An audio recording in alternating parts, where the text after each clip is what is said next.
Dan saya membayangkan jika Gojek menerapkan program berkat ini secara bersamaan dengan skala nasional, betapa besarnya gelombang penolakan program ini oleh para driver-drivernya. Dan hingga akhirnya gelombang penolakan ini akan menjadi suatu kekuatan yang luar biasa sehingga Gojek kewalahan menghadapi gelombang penolakan ini.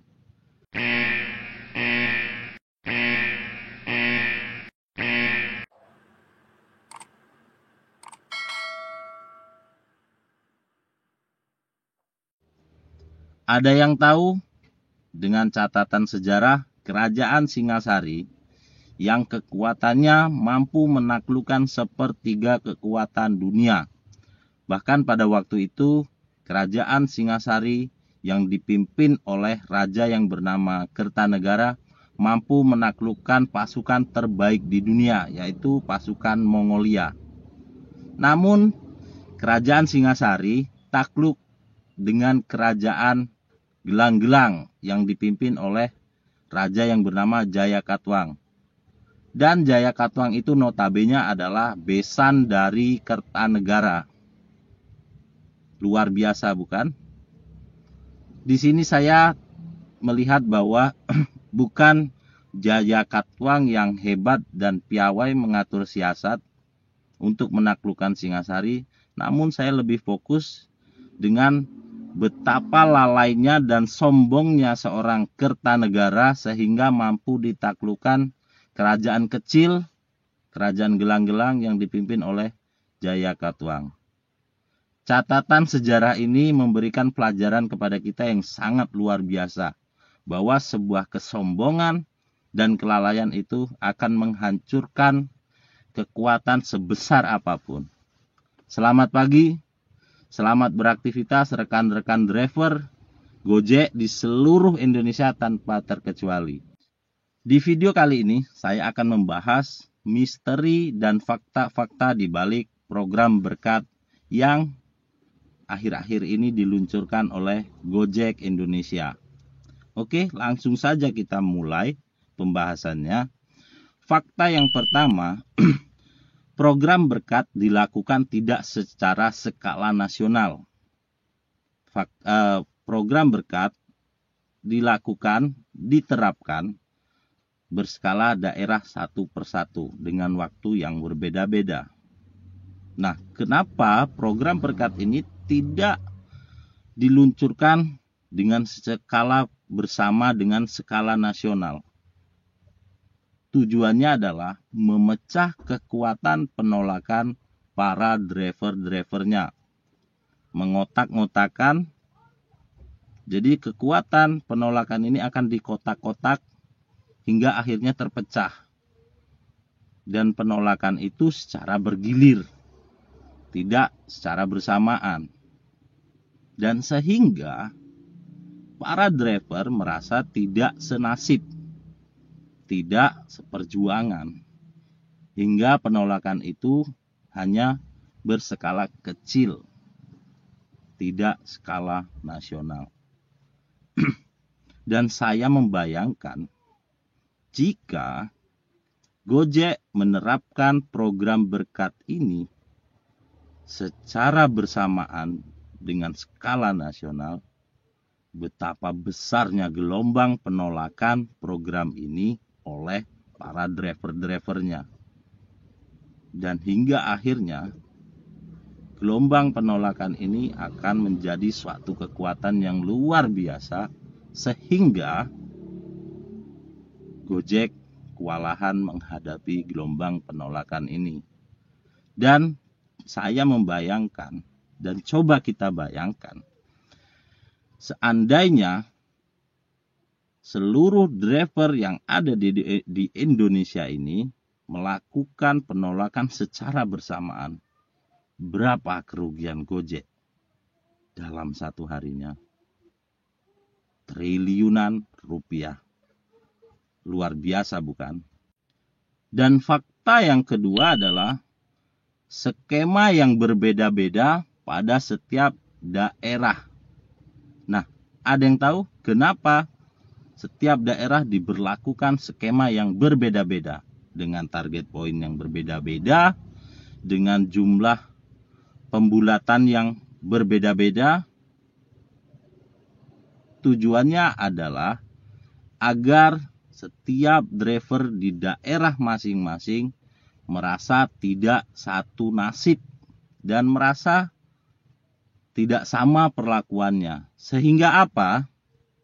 Tetap mereka merasa diperlakukan secara berbeda-beda. Itu adalah tujuan kenapa skema tidak diperlakukan sama. Oke. Fakta yang ketiga adalah rumus yang rumit dan membingungkan. Saya yakin lebih dari 80% driver bingung dan merasa rumit dengan skema berkat yang diterapkan. Dan memang rumit.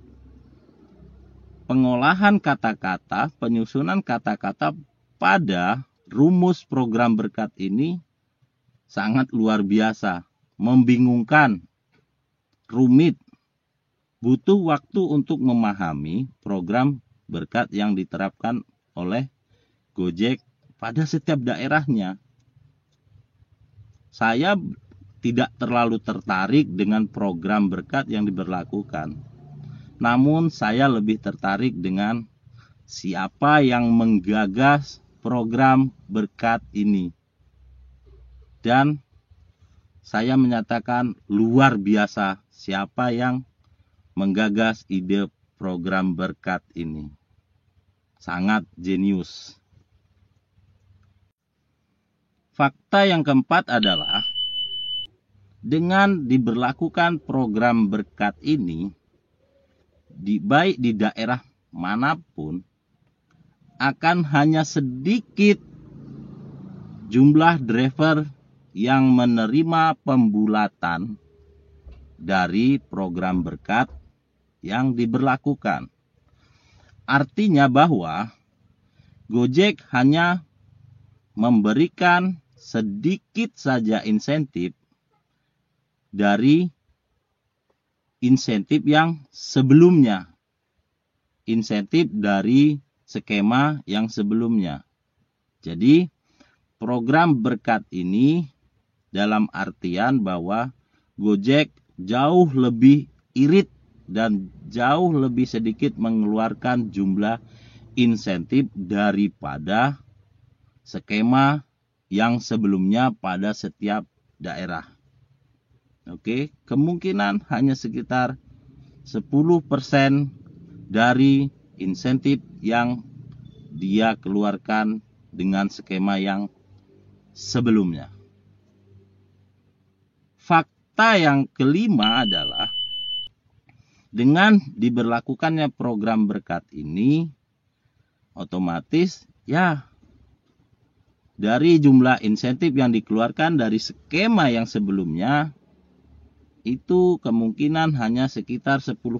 Artinya Gojek mengirit atau lebih hemat 90% pengeluaran daripada skema sebelumnya.